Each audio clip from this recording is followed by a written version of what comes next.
Hello, everyone. This is Gus from Askewed Reviews, and it's Saturday, so that means it's a new episode of Cinema Society Saturday.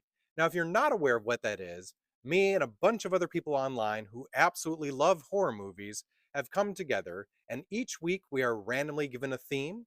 We then partner up and give our partner a movie that fits within the theme, and then we review that film for you.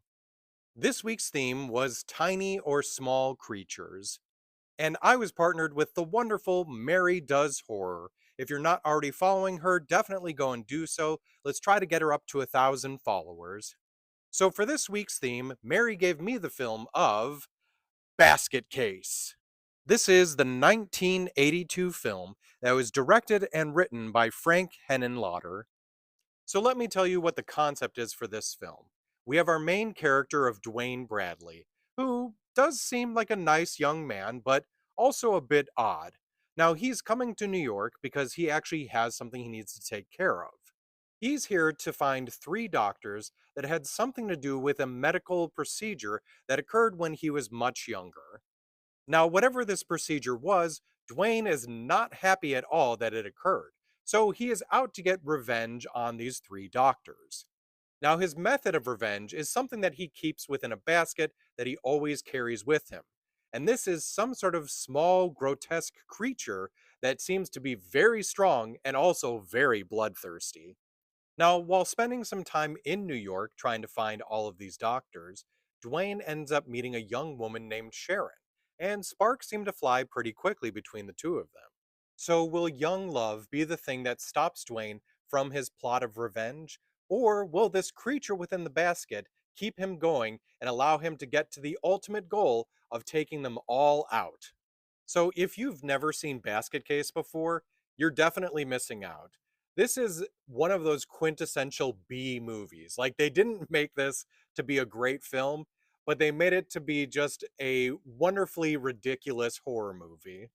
It's also really easy to tell that this movie was made in the early 80s. Some of the practical effects are not too bad, but there are some sequences that do look like claymation, which I do understand that was a popular thing at the time, especially when it came to monsters or creatures and things like that. But you can definitely tell when it's happening in those scenes. Now, I'm definitely not going to say that this has an amazing story because, well, it doesn't. But you're not here to see it for that story. This movie is all about the blood, the gore, and the absolutely ridiculous plot.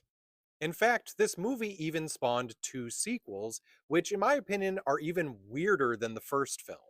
So, for me on my scale, I'm giving Basket Case a 3 out of 5.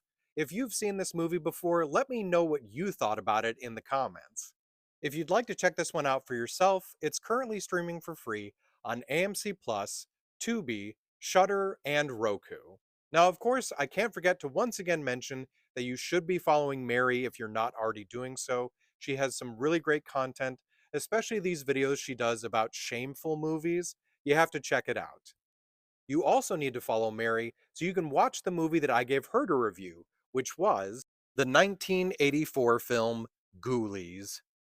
I hope you enjoyed this episode of Cinema Society Saturday. And if you'd like to see what everyone else in the group did for their reviews, just look up the hashtag Cinema Society Saturday.